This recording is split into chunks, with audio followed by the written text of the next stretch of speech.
Good morning. હવે આપણે જે હિંજ બળોની વાત કરી હતી એ મેં તમને એક આપણે બારણાના કિસ્સામાં લઈને સમજાવ્યું હતું, પણ એ જ હિંજ બળો મોટાભાગે શેના કેસમાં આવતા હોય છે? સળિયો જ્યારે લટકાવેલો હોય, સળિયાની સાથે જ્યારે હિંજ જોડેલી હોય તો એવા કેસીસ વધારે આવતા હોય છે. તો આપણે પહેલાં એકાદ બે દાખલા ગણવાની મેથડ સમજી લઈએ. બરાબર. ધારી લો કે એક આવી રીતે સળિયો છે. બરાબર. સળિયાને અહીંયા હિંજ છે. હિંજ એટલે મેં કહ્યું એમ મિજાગરો છે. સળિયાનું દળ આપણે એમ લેશું અને એની લંબાઈ એલ લેશું. અત્યારે બહારનું બળ લગાડીએ છીએ, પણ ઘણીવાર બહારનું બળ હશે નહીં. આ અત્યારે સળિયો છે એ સમસ્થિતિજ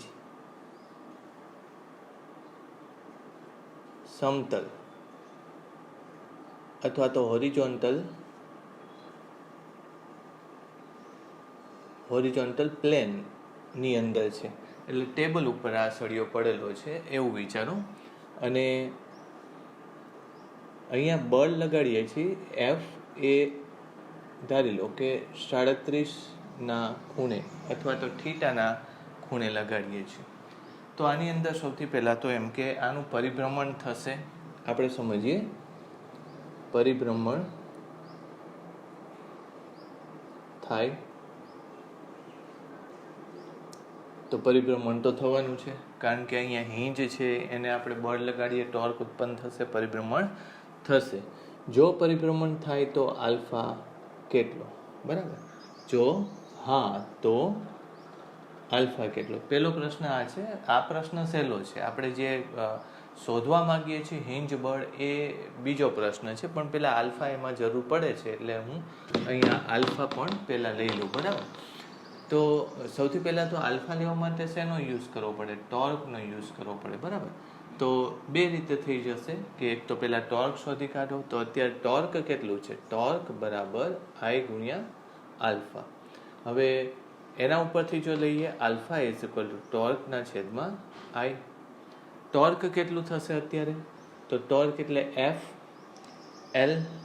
તો એફનો કયો ઘટક લેવાનો છે? આપણે આ દિશાનો ઘટક થશે એફ કોસ 37. તો આપણે કયો લેવાનો છે? F sine 37.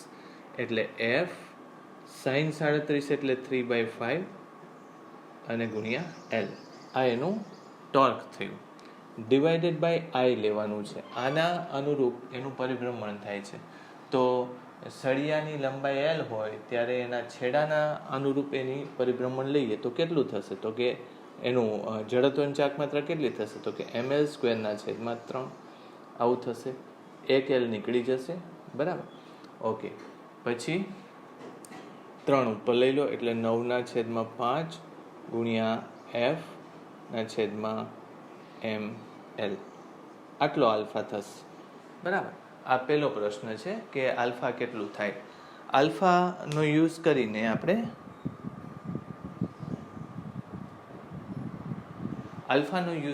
આપણે આના ઉપરથી હિંજ બળો લેવા છે. બરાબર. આમાં એક ક્વેશ્ચન જે પૂછાયેલો છે એ આનાથી થોડો જુદો છે, એટલે એ પછી લઈએ છીએ. પણ આમાં આલ્ફા મળ્યા બાદ પ્રશ્ન એવો થાય કે હિંજ બળ શોધો.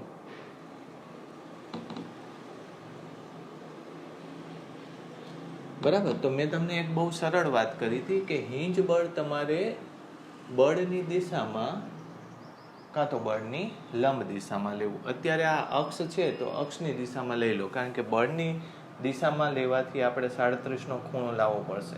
એટલે યાદ રાખજો, મેં તમને બળની દિશામાં કે બળની લંબ દિશામાં કીધું હતું. એવું ને એવું લાગુ છે ને પડે છે એની અક્ષની દિશામાં અથવા અક્ષને લંબ દિશામાં. તો આ બળને આપણે શું કહીએ? N1 કહીએ. આ બળને શું કહીએ? N2 કહીએ. હવે આમાં ગુરુત્વાકર્ષણ નથી, સમક્ષિતિજ છે, એટલે ગુરુત્વાકર્ષણની અસર આવતી નથી. એટલે હિંજ ફોર્સ લેવું હોય તો તમારે કેલ્ક્યુલેશનમાં કાં તો ટોર્કની સરખામણી કરવી પડે અને કાં તો બળની સરખામણી કરવી પડે. બરાબર. તો અત્યારે જો આના અનુરૂપ હું ટોર્ક લઉં, બરાબર, તો N1 નું ટોર્ક અને N2 બંનેનું ટોર્ક કેવું થાય છે? 0 થાય છે. આનું ટોર્ક પાછું બાકી વધે છે. બરાબર. એક એ રસ્તો છે. અને બીજો એક એ રસ્તો છે કે તમે ટોર્કનો સરવાળો કરી નાખો અને એની સાથે સોરી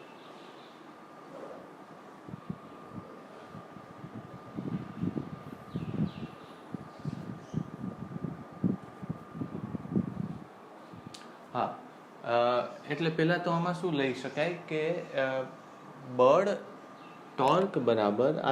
બરાબર એમ ગુણ્યા એ લઈ શકાય, બરાબર. હવે આમાં N1 બળને સમતોલવાવાળું આ બળ છે, બરાબર.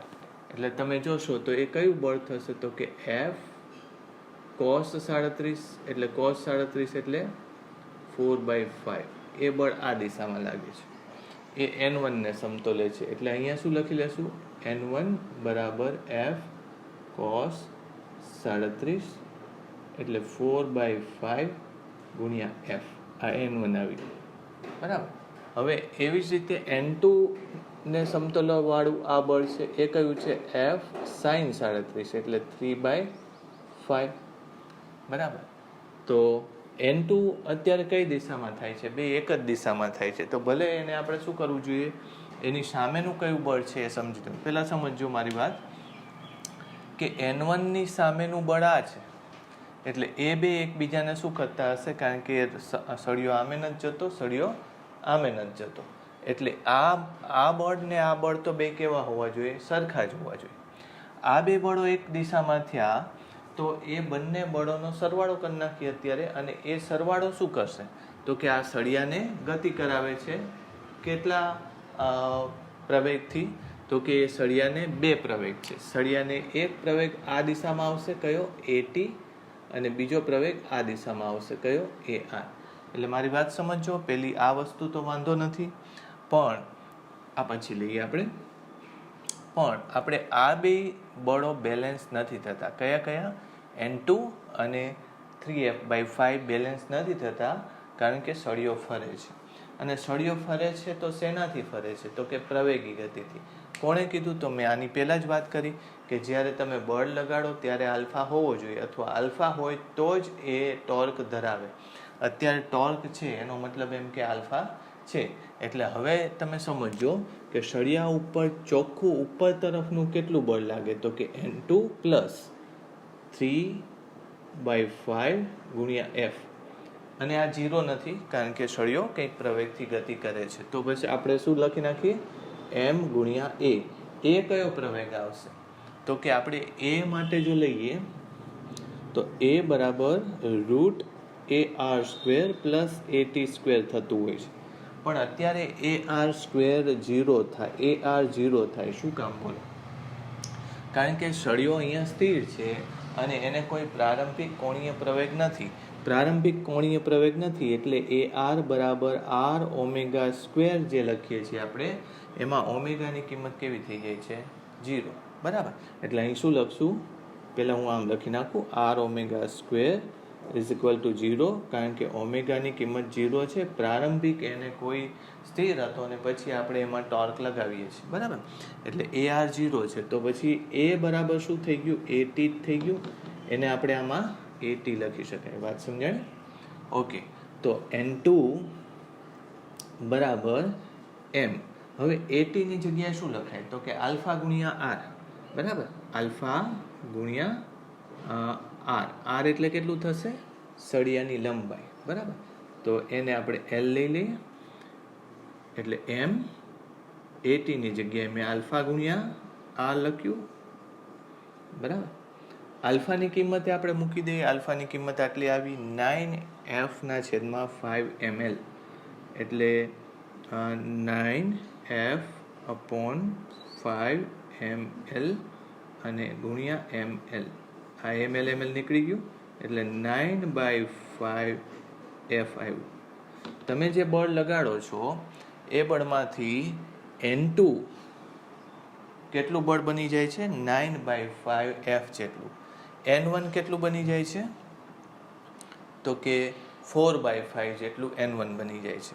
હવે જો ટોટલ હિંજ બળ લઈએ તો હિંજ બળ બરાબર N √F n1 square plus n2 square થશે, બરાબર. તો એમાંથી વેલ્યુ લઈ લો, f તો બહાર આવશે, 5 બહાર આવી જશે, એટલે f/5 બહાર લઈ લો, f/5 બહાર લઈ લો. 4 નો વર્ગ 16 વત્તા 81 એનું વર્ગમૂળ, એટલે √97/5f. હિંજ બળ આટલું થશે. હવે તમને એમ થાય કે કેમ એવું થયું કે આ 9/5f અને 4/5f ટોટલ કરો તો f નથી થતું? તો ન થાય, કારણ કે આ f નું એટલે એ બધું બળ હિંજ બળમાં નથી જતું રહેતું, એને બેલેન્સ કરવામાં નથી જતું રહેતું. આ શેના જેવી વાત છે કે તમે સાયકલને પ્રવેગી ગતિ કરાવવા માંગો તો તમે 10 ન્યૂટનનું બળ પેડલ ઉપર લગાડો અને ઘર્ષણ બળ 4 ન્યૂટન હોય તો પછી 6 ન્યૂટનનું એ પ્રવેગમાં બળ જાય, બરાબર. પણ સાયકલને પ્રવેગી ગતિ ન કરાવો, અચળ વેગી ગતિ કરાવો તો પછી ઘર્ષણ અને તમારું બળ બે કેવું હોવું જોઈએ? સરખું. એટલે આ n2 અને n1નું ટોટલ બળ આટલું જે આવ્યું એ તમારા f જેટલું ન થાય. શું કામ? કારણ કે તમે કંઈક પહેલાં આલ્ફા લો છો, એટલે કે પ્રવેગ આપો છો. જો હું આ આખું ફરીથી સમજાવું કે આમાં આપણે વાત શું કરી, તો કે હિંજ જ્યારે હોય ત્યારે તમે કંઈક જે બળ લગાડતા હોય છો એ બળ n1 અને n2માં થોડુંક જતું રહેતું હોય છે, અને બાકીનું બળ ક્યાં જતું રહેતું હોય છે? તો કે એને પ્રવેગી ગતિ કરાવવા માટે. પ્રવેગી ગતિ કરે એટલે એમાં બે પ્રવેગ આવે, કયા કયા? AR અને AT. પણ હાલમાં AR નથી, કારણ કે સળિયો સ્થિર હતો ને આપણે બળ લગાડવાનું ચાલુ કર્યું, એટલે AR 0 છે, A બરાબર AT છે. એટલે એની ઉપર ચોખ્ખું બળ કેટલું બાકી વધે છે? તો કે m ગુણ્યા AT જેટલું બાકી વધે છે. એ શેનાથી બને છે? તો કે કઈ દિશામાં? તો કે આ દિશામાં છે. તો એ કોનો સરવાળો છે? તો કે n2 અને અહીંયા f cos 37 આ દિશામાં લાગે છે અને sin 37 આમ, એટલે આ બેનો સરવાળો એ પ્રવેગી બળ બનાવે છે, બરાબર. એક વસ્તુ એ નોંધી લીધી. પછી બીજી વસ્તુ કે આમાં AT ની જગ્યાએ શું લખવું પડે છે? તો કે આલ્ફા ગુણ્યા L. તો આલ્ફા ક્યાંથી આવશે? તો એ તો મેં પહેલાં જ કીધું, આલ્ફા લેવા માટે ટોર્ક લેવું પડશે, ટોર્ક અને જડત્વની ચાક માત્રા ઉપરથી આલ્ફા લેવા. એટલે આ બધા પ્રોબ્લેમની અંદર પહેલાં આલ્ફા લેવો પડશે, બરાબર. એટલે ટોર્ક ઉપરથી આવશે, આલ્ફા મળે એટલે તમને ખબર પડી ગઈ કે ચોખ્ખું કોણીય બળ બાકી વધ્યું, ચોખ્ખું રેખીય બળ બાકી વધ્યું, જે સળિયાને ખસેડવા માટે કામ આવે છે. એટલે આપણે આવા દાખલા અત્યારે લઈએ છીએ થોડા, કારણ કે આવા દાખલા પૂછાતા હોય છે, અને આ દાખલા પૂછાય અને તમને કોન્સેપ્ટ ખબર હોય તો તમને આવડે, પણ મોટાભાગના સ્ટુડન્ટ્સને આવા દાખલા નથી આવડતા હોતા. એટલે આમાં તમે સ્કોર થોડોક ગેઇન કરી શકો, બરાબર. હું આ થોડું ચેન્જ કરી નાખું હવે, બરાબર. એકવાર તમે લખી નાખો, પછી સહેજ ચેન્જ કરીને ફરીથી ગણીએ આપણે. ઓકે.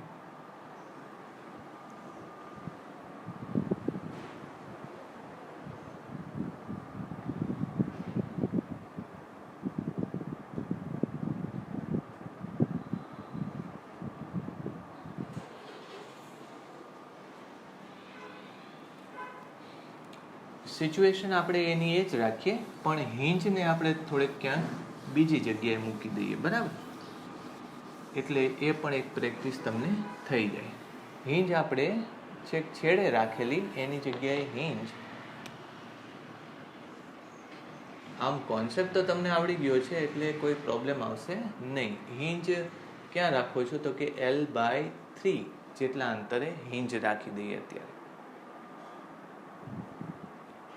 L/3 એટલે 4 નડશે, I આવશે. L/4 રાખો, કારણ કે 4/5 વાળો આંકડો નડશે, બરાબર. ઓલરાઈટ. હવે આમાં મેં તમને કહ્યું, પહેલાં શું ફાઇન કરશો? આલ્ફા ફાઇન કરશો. એટલે ચેક કરતા જજો, આલ્ફા બરાબર ટોર્કના છેદમાં I, બરાબર. ટોર્ક મેં હમણાં તમને કીધું એવી રીતે લેવાનું. ટોર્ક કોણ બનાવે છે? તો કે આ બળ બનાવે છે, તો કે 3F/5 એ બળ ગુણ્યા બે વચ્ચેનું લંબ અંતર. કેટલું થવાનું છે લંબ અંતર? જુઓ, આ બે વચ્ચેનું, તો કે 3L/4 થશે. કેટલું થશે? 3L/4. તો આ ટોર્ક આવી ગયું. મેં સીધું જ લખી નાખ્યું ટોર્ક. આની સાપેક્ષે આ બિંદુએ બળ લાગે છે એનું ટોર્ક. આનું કંઈ ટોર્ક આવવાનું નથી, એ ટોર્ક 0 છે. આઈ કેટલું થશે? તો કે આઈ આને આજુબાજુ લેવાનું છે. તો તમને ખબર છે કે સળિયાના આ બિંદુની સાપેક્ષે ટોર્ક તમને ml સ્ક્વેરના છેદમાં કેટલું મળેલું? 3 મળેલું. તો આ બિંદુની સાપેક્ષે મેળવવાનું છે. પણ યાદ રાખજો, આ દ્રવ્યમાન કેન્દ્રમાંથી આપણે કયું પ્રમેય લેશું પહેલાં તો એ સમજો.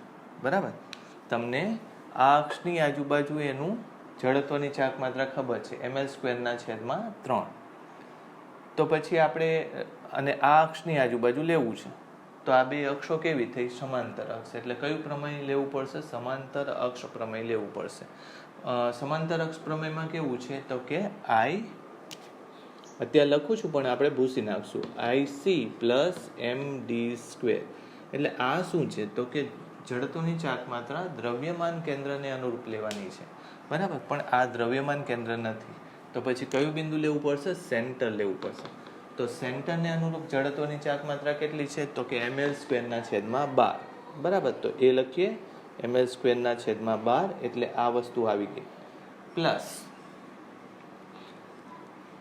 એ અને સેન્ટર વચ્ચેનું અંતર. બરાબર, યાદ રાખજો આ L/4 છે. બરાબર, આ આખું કેટલું થવાનું? L/2. આખો સળિયો કેટલો છે? L નો. આ L/4 છે, તો આ પણ કેટલું થવાનું? L/4. બરાબર, એટલે આ બે વચ્ચેનું અંતર કેટલું થયું? L/4. એટલે m પછી d², એટલે L/4 નો સ્ક્વેર, એટલે L²/4 નો સ્ક્વેર, એટલે 16. તો આ જડત્વની ચાક માત્રા થશે. મોટાભાગે આપણે ગુજરાત બોર્ડના સ્ટુડન્ટને કેવી ટેવ હોય કે આવું સેપરેટ ગણતા હોય કે ચલો ટોર્ક અલગ લખો, આ પછી આઈ અલગ લખો. પણ બને ત્યાં સુધી આવી કંઈક પ્રેક્ટિસ કરવી એટલે જુદા જુદા સ્ટેપ લખવામાં આપણો ટાઈમ બગડે નહીં. ઓકે, તો ચેક કરી લઈએ આપણે આ ટોટલ કેટલું થશે. તો કે 9/20 ગુણ્યા FL અપોન ml² તો છે જ. બરાબર, એટલે અહીંયા 4 મલ્ટીપ્લાય કરવા પડશે, અહીંયા 3 મલ્ટીપ્લાય કરવા પડશે. બરાબર, એટલે 4 ને 3 7 ભાગ્યા 12 ગુણ્યા 4. બરાબર, આજે 1/12 પ્લસ 1/16 લેવાનું છે. એટલે આ 4 ગુણ્યા 4, 4 ગુણ્યા 3, 4 વત્તા 3 7. બરાબર, પછી 4 ગુણ્યા 4 ગુણ્યા 3 એટલે 12 ગુણ્યા 4 એટલે 48 થશે. ml². એક L આમાંથી કાઢી નાખો તમે. બરાબર, હવે જોઈ લો તમે 9 ગુણ્યા 48 ભાગ્યા 140 આવું કંઈક થશે. એટલે આને તમે થોડુંક સોલ્વ કરવું પડશે. F/ml આવું થશે. બરાબર, એટલે આ 24 થશે, આ થશે 70, હજી ચેન્જ કરો 12 35, 12 અને 35. બરાબર, એટલે 108 ભાગ્યા 35. મારા ખ્યાલથી આવો કંઈક જવાબ. જો આવો ન હોય તો તમે ચેક કરી નાખજો, કંઈક ચેન્જ હોય તો જોઈ લેજો. બરાબર, આ આલ્ફા આવ્યું. હવે શું કરવાનું છે? એકવાર આલ્ફા મળી જાય તો પછી તમારે મેં આગળ કેલ્ક્યુલેશન કરાવી હતી લંબ બળની, એ રીતે લેવાની. એક લંબ બળ આમ લઈ લો N1, અને બીજું આમ લઈ લો લંબ પ્રત્યાઘાતી બળ. બરાબર, હવે ટોટલ બળો એક 4F/5 આમ છે, અને બીજું એક બળ એની સામે છે N1. સળિયો હિંજમાંથી આમે નથી જતો કે આમે નથી જતો, એટલે એ તો ખબર પડી ગઈ કે N1 બરાબર 4F/5. આમાં કંઈ ફેર પડવાનું નથી. હવે N2 માટે તો કે N2 અને આ બે બળો એક દિશામાં છે, તો એ લખી નાખીએ પહેલા. N2 plus 3F/5. તો એ શું કરે છે? તો કે એ સળિયાને આમ ફેરવે છે. બરાબર, કંઈક પ્રવેગથી ફેરવે છે. તો મેં પાછું તમને કીધું કે આમાં કયો પ્રવેગ આવશે, એટલે હું પહેલાં આમ લખી નાખું, સળિયા માટે MA લખું. તો એમાં પાછા બે પ્રવેગ આવે, AR અને AT. પણ AR આમાં આવશે નહીં, કારણ કે સળિયો શરૂઆતમાં સ્થિર હતો. એટલે AT જ લખવું પડશે. એટલે AT લખી નાખો. MAT એટલે L. અને હવે પાછું શું લખવાનું છે? આલ્ફા અને લંબાઈ લેવાની. સમજો એટી એટલે સળિયો આ અક્ષની આજુબાજુ ફરે છે, બરાબર, અને તમે જ્યાં બળ લગાડો છો ત્યાંથી તમારે એટી ગણવાનું છે, એટલે આ જગ્યાએથી ગણવાનું છે, બરાબર.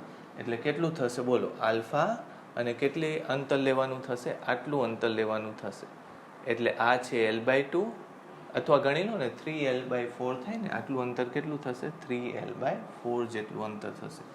એટલે આલ્ફા ગુણ્યા અંતર, તો કે 3L/4. મેં શું લખ્યું, એટી બરાબર આલ્ફા ગુણ્યા આવી રીતે લખ્યું મેં. એટલે આ બિંદુનું આપણે એટી લીધું.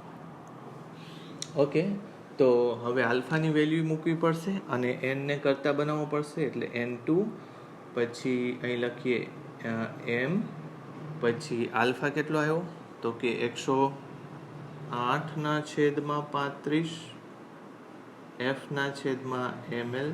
મેં આલ્ફા લખ્યો, પછી 3L/4 મેં આ આખું લખ્યું, જોજો તમે, આલ્ફાની કિંમત અહીંથી મૂકી દીધી, પછી 3L/4 એમનેમ, પછી આ પાછું પેલી બાજુ જાય છે, એટલે શું થશે, -3F/5 આવું થશે, બરાબર. હવે બાકી શું વધે છે, M જતું રહેશે, L જતું રહેશે, બરાબર. તો 24/324 ભાગ્યા 140 F માઇનસ 3/5 F, બરાબર. આવી રીતે કંઈક લેવું પડે, એટલે 18×3 36 કે એવું કંઈક લેશું, 324, બરાબર. પછી અહીંયા ડિવાઈડ કરશો તો કેટલું થશે, 2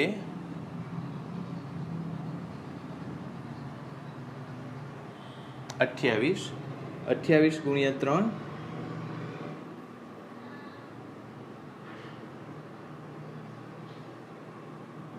મારા ખ્યાલથી 84 જેવું થવું જોઈએ, અને ડિવાઇડેડ બાય 140,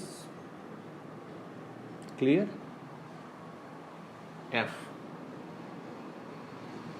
તો આ 0 થશે, બરાબર, અને એમાંથી 240 ભાગ્યા 140 F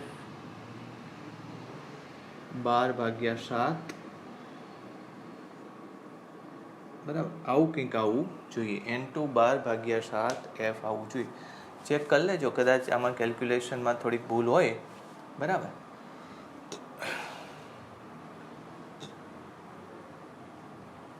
બરાબર છે.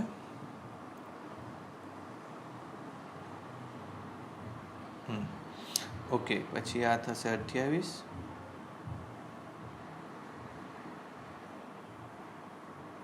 (240), બરાબર છે, 84 થશે, અને ડિવાઇડેડ બાય, ઓલરાઈટ. તો N1 અને N2 મળી ગયું તમને આવી રીતે. અને હવે એનું તમારે પરિણામી બળ જોતું હોય તો N1² પ્લસ N2² એનો રૂટ કરી નાખજો. આ હોમવર્ક તમારું, બરાબર. અને આ કેલ્ક્યુલેશન એકવાર ચેક કરજો. આ અત્યારે દાખલો મેં જાતે કર્યો છે, એટલે આનો જવાબ મને ખબર નથી અને મેં ગણેલું નથી, એટલે તમે એકવાર, મેથડ આ જ છે, મેથડ આવી જ રીતે તમારે સોલ્વ કરવાનું હોય. આમાં એક યાદ રાખજો કે આમાં ઓમેગા નથી, ઓમેગા નથી તો આવી કેલ્ક્યુલેશન થાય. પછી એક દાખલો ઓમેગા વાળો પણ આવે. હવે એક આ વાત બની. બીજું, હવે તમને ખબર, હિંચ ગમે ત્યાં મૂકી દે તો કેલ્ક્યુલેશન થાય કે ન થાય. શરૂઆતમાં આલ્ફા મેળવી લેવાનો, પછી બંને બળો સરખાવાના. આ બળો તો બે સરખા જ થઈ જશે, બરાબર, એના અક્ષવાળા બે બળો સરખા થશે, પણ જે લંબ છે એ સરખા નહીં થાય. શું કામ?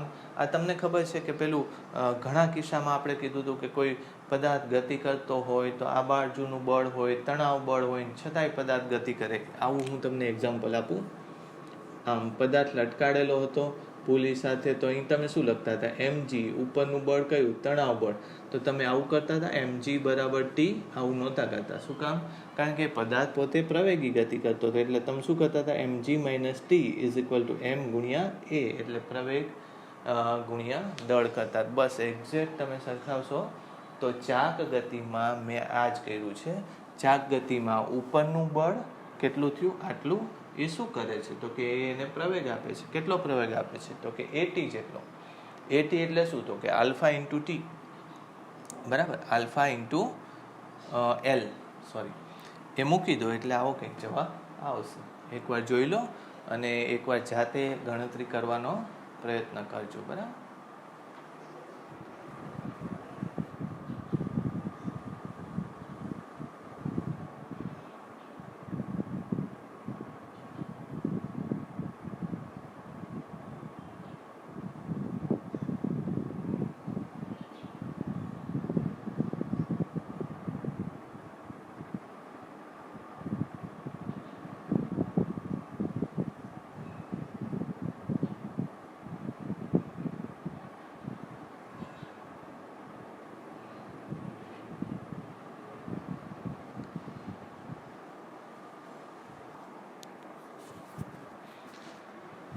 હવે આવો એક સિમ્પલ ક્વેશ્ચન હું તમને ડેટા સાથે આપી દઉં, કારણ કે આ એફ અને એલના સ્વરૂપમાં તો ગણતરી કરતા હોય, પણ આપણે કોઈ વેલ્યુના સ્વરૂપમાં કેલ્ક્યુલેશન કરવી હોય તો એ પણ ઇઝીલી થઈ શકે, એની વાત કરીએ. હજુ સમસ્થિતિ સમતલ જ છે એવું વિચારો, બરાબર.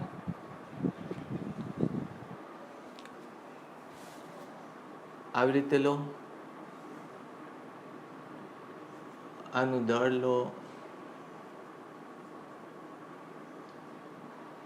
પછી આ 10 મીટર લો,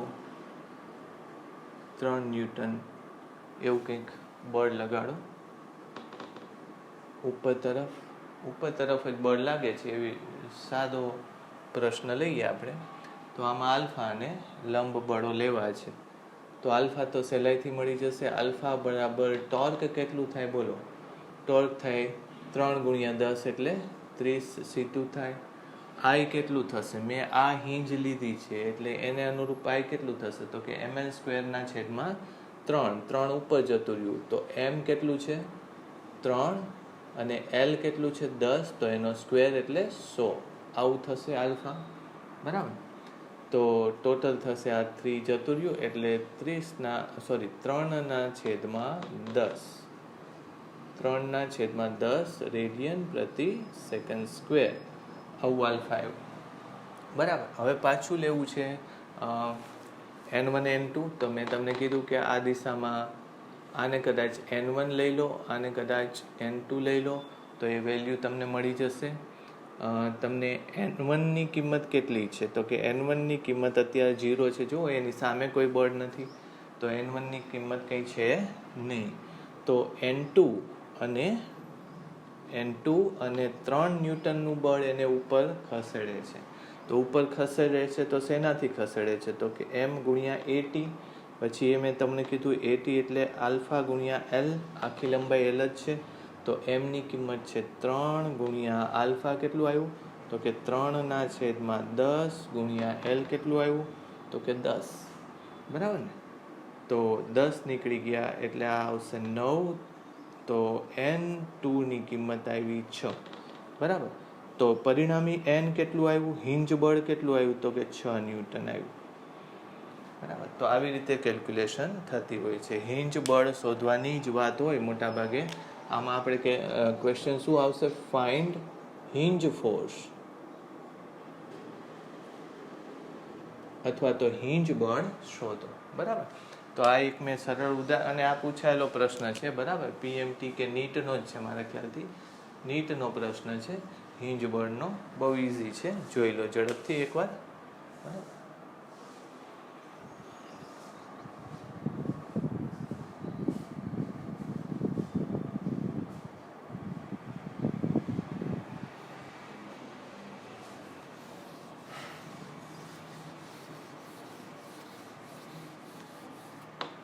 હવે આપણે થોડું અઘરું લઈએ કે સળિયાને થોડા ખૂણે રાખીએ આપણે.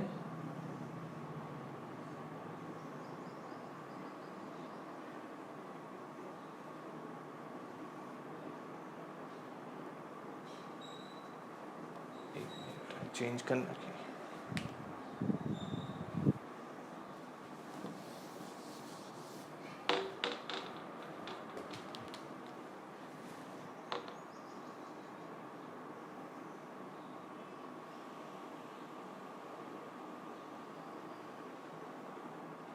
સળિયો છે 37 ડિગ્રીના ખૂણે.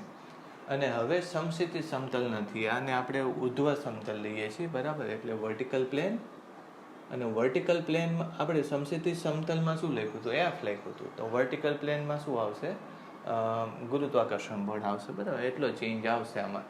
તો આમાં બળ તો છે, પણ કયું બળ છે? ગુરુત્વાકર્ષણ બળ. અને એ ક્યાં લાગશે એ ખબર પડી ગઈ છે, ચેન્જ થઈ ગયો. ક્યાં લાગશે? દ્રવ્યમાન કેન્દ્ર ઉપર લાગશે.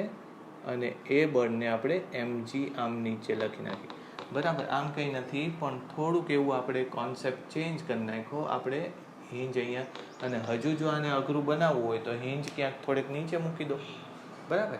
એટલે આમાં એફની જગ્યાએ mg આવે છે. છેડે બળ લાગતું તો એની જગ્યાએ ક્યાં બળ લાગે છે? હવે સેન્ટર ઓફ માસ એટલે દ્રવ્યમાન કેન્દ્ર ઉપર લાગે છે. ફરીથી પાછું અહીંયા શું લખશો? હિંજ ફોર્સ શોધો, બરાબર. હિંજ ફોર્સ કેટલું થાય? હિંજનું ગુજરાતી કંઈ ખાસ નથી, એટલે યાદ રાખજો કે જ્યારે કદાચ આવો પ્રશ્ન તમારે આવે તો ગુજરાતી એમને કંઈ ટ્રાન્સલેટ કર્યું હોય તો ખબર નહીં, પણ એની સાથે ઇંગ્લિશ વર્ઝનમાં હિંજ એવો શબ્દ લખેલો હશે, મિજાગ્રા જેવું કંઈ. તો એ તમે યાદ રાખજો કે હિંજનો અર્થ આવું થાય છે. N1 N2 લેવાનું છે. આમાં શું લેવું પડશે? પહેલાં આલ્ફા લેવું પડશે, બરાબર. ઓકે, તો પહેલાં તો ટોર્ક લઈ લઈએ.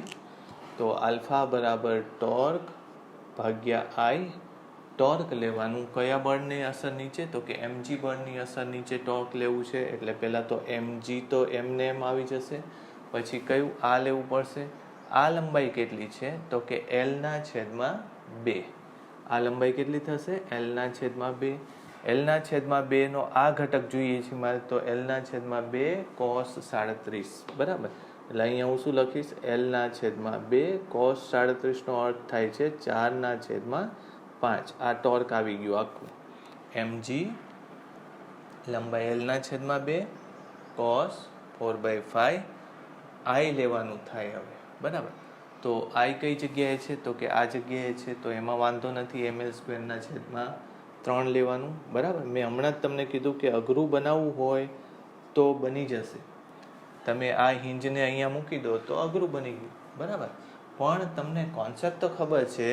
બદલાશે શું? તો કે આમાં કયો પ્રમેય લેવું પડશે? તો કે સમાંતર અક્ષ પ્રમેય લેવું પડશે. એના સિવાય તો આમ જ થવાની છે ગણતરી, બરાબર. તો શું થશે બોલો? તો કે એક m નીકળી જાય છે, એક L નીકળી જાય છે, બરાબર. હવે વધે છે કેટલું? તો કે આ 2, બરાબર. 2/3 ઉપર જશે એટલે 6/5 g/L. આલ્ફા આવું આવ્યું, બરાબર. આલ્ફા આવું આવશે. આ એક. હવે પાછું મેં તમને શીખવાડ્યું એવી રીતે લેવું પડશે. આમાં કમ્પોનન્ટ્સ લેવાના. તો હવે અગત્યની વાત આવે છે. હવે તમને ખબર પડવી જોઈએ કે N1 તમે આ દિશામાં લેશો, બરાબર ને? અક્ષની દિશામાં N1 લેશો તો ફાયદો થશે તમને. N1 આ બાજુ લો અને બરાબર એને લંબ દિશામાં N2 લો, બરાબર. એ પ્લસ માઇનસ તો ખબર પડી જશે તમને. ખાલી N1 આમ લો, N2 આમ લો, અને આવું જ થવાનું છે, બરાબર. તો અત્યારે મેં N1 આમ લીધું, N2 આમ લીધું. હવે તમારે બળો પાછા કેવા કરવા પડશે? એની સામસામેના 2 બળો કરવા પડશે, બરાબર. તો એક વસ્તુ કે એક બળ આ દિશામાં લઈ લઉં હું, અને એક બળ આ દિશામાં લઈ લઉં. બીજું તો બળ કંઈ છે નહીં, બરાબર. તો જોજો તમે, જો આ 37 હોય, બરાબર, અથવા આ સીધી લાઈનનું આપણે આ ખૂણો લેવો છે, બરાબર. આ 37 છે તો આ 53 થવાનો. એનો અર્થ એમ કે આ 53 છે, 53 છે, બરાબર. સમજો, એ ખૂણાના 2 ઘટકો લેવા છે ને, એટલે આની સાથે આ 37 છે તો આ ખૂણો 53 થવાનો, એટલે આ ખૂણો પણ 53 થશે. તો mg ના 2 ઘટક, mg cos 53 એ આ બાજુ આવશે, અને mg sin 53 આ બાજુ આવશે. mg cos 53 એટલે 3/5, એટલે અહીંયા હું લખીશ 3mg/5. આ બાજુ આવ્યો, આ ઘટક છે. આ ઘટક કયો છે? તો કે 4mg/5. આમ ઘટક આવ્યો, બરાબર. હવે તમે જુઓ તો N1 અને આ એક જ દિશામાં છે, એટલે આપણે આમ લખશું કે N1 + 3mg/5 by 5 is equal to શું છે 0. એની સામે તો કોઈ લાગતું જ નથી. એનો અર્થ શું થયો કે n1 ની દિશા આપણે ખોટી લીધી છે. n1 ની દિશા કઈ બાજુ લેવી જોઈએ? આમ. એટલે n1 આ દિશામાં હોવો જોઈએ, આમ. બરાબર. પણ ભલે આ તમે જે રીતે લેતા હોય એમ લેજો, ભલે માઇનસ આવી જશે એટલે ખબર પડી જશે કે n1 ઉપરની તરફ છે, મૂલ્યમાં કંઈ ફેર પડવાનો નથી. બરાબર, દિશામાં. એટલે n1 આટલું આવી ગયું. હવે n2 ઉપર છે, બરાબર. પછી mg એક્ઝેક્ટ એની સામે છે. જો mg પહેલા જોઈ લઈએ. mg આમ છે, mg નો કમ્પોનન્ટ આમ છે, n2 આમ છે.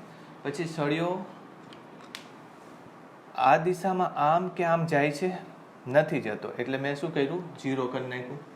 કારણ કે આનું આમ બળ ટોટલ કંઈ છે જ નહીં, 0 છે. પણ સળિયો આમ કે આમ જાય છે? તો જાય છે. કઈ બાજુ જશે? આમ જવાનો છે. એટલે એનો મતલબ એમ કે 4mg/5 અને n2 એકબીજાના વિરોધી છે, પણ બેમાંથી મોટું કોણ છે? તો કે 4mg/5. સળિયો આમ જવાનો છે એટલે બાદ કરવું પડશે. એટલે શું લખશો? 4mg/5. એમાંથી કેટલું બળ બાદ કરી નાખશો? તો કે n2 બળ બાદ કરી નાખશો તમે. વાત સમજાય છે? તોય કંઈક બળ વધે છે અને એ બળ શું કરાવે છે? એને કોણીય ગતિ કરાવે છે. તો કોણીય ગતિ માટે શું લખશો? mat. at કેમ લીધું? કારણ કે ar 0 છે. આગળ મેં વાત કરી એવી જ રીતે. બરાબર. therefore n2 બરાબર 4mg/5 માઇનસ m. આમ આવશે, આમ જતું રહેશે. at એટલે શું? આલ્ફા ગુણ્યા l. બરાબર. તો ફરે છે કોની સાપેક્ષે? આની સાપેક્ષે. બરાબર. તો એનો કોણીય ગતિ દરમિયાન તમારે આ અંતર લેવાનું કે આ અંતર લેવાનું? બરાબર. તો તમારે છેડો લેવાનું હોય ને. બરાબર. એટી ક્યાંનું લેવાનું હોય? તમે સળિયો આવી રીતે ફરતો હોય, બરાબર, તો સળિયાને આપણે m ગુણ્યા એટી લખીએ ત્યારે m ગુણ્યા આલ્ફા એ લખીએ તો આલ્ફા કોનો છે? સળિયાનો. અને l શું છે? તો કે l એ પરિભ્રમણ અક્ષને અનુરૂપ એનું અંતર છે. તો એ અંતર કેટલું લેશો તમે? તો કે l લેશો. એક જ મિનિટ, ક્વેશ્ચનમાં કંઈ ભૂલ છે? અંતર આપી દીધું છે કદાચ. હા, એટલે તમે જ્યાં બળ લગાવો છો એટલું અંતર લેવાનું છે. દ્રવ્યમાન કેન્દ્રની સાપેક્ષે આ અંતર લેવું પડે તમારે. બરાબર. નહીંતર શું આવશે કે દ્રવ્યમાન કેન્દ્રને અનુરૂપ જ્યારે તમે ગણતરી કરો ને ત્યારે એક બીજું બળ આવે, સુડો બળ આવે. એટલે અંતર કેટલું લેવું પડશે? આટલું. બરાબર. તો શું લખશો? આલ્ફા ગુણ્યા l/2. ફરીથી ચેક કરજો કે એટી કોની સંદર્ભમાં લેવું છે. તો એટી દ્રવ્યમાન કેન્દ્રની સંદર્ભમાં લેવાનું. કારણ કે સળિયો ફરતો હોય ત્યારે એ કોની સંદર્ભમાં ફરવાનો છે? દ્રવ્યમાન કેન્દ્રની સંદર્ભમાં. 1 2 સ્ટાર્ટ. ફરીથી 4mg/5 minus n2 is equal to m ગુણ્યા એટી. n2 ને મેં કરતા બનાવી દીધો. mg/5 માઇનસ m આલ્ફા ગુણ્યા l/2. આટલું અંતર છે. બરાબર.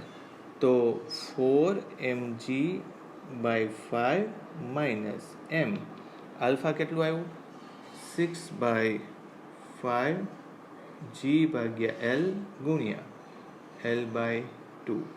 l નીકળી જાય છે. આ 3/5 4/5 માઇનસ 3/5 આવશે એટલે 1/5 અને mg આટલું આવ્યું. n1 કેટલું આવ્યું? તો કે 3/5 mg આવ્યું. n2 કેટલું આવ્યું? 1/5 mg આવ્યું.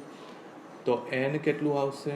તો કે n એટલે mg/5 તો પહેલાં બહાર કાઢી લો. mg/5 પછી રૂટમાં 9 વત્તા 1 એનું વર્ગમૂળ એટલે થશે √10/5 mg.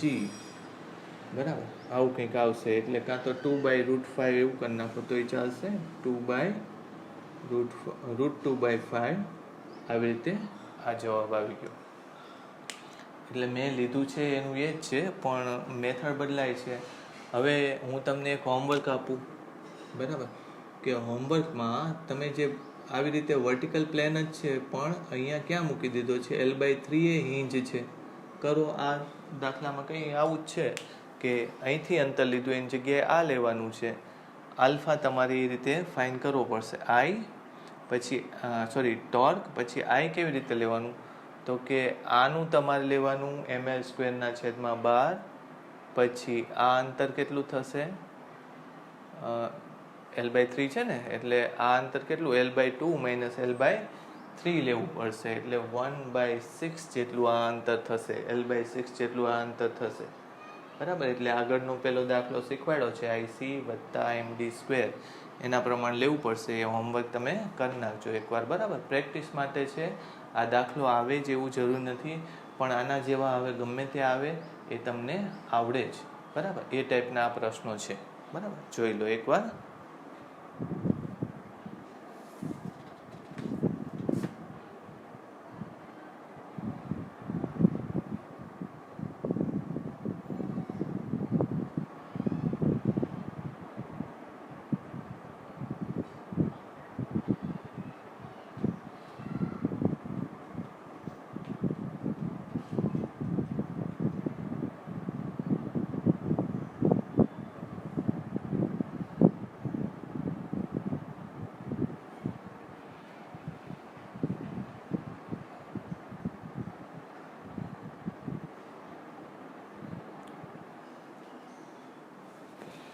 હવે આપણે સેજ કેલ્ક્યુલેશન બદલી નાખી.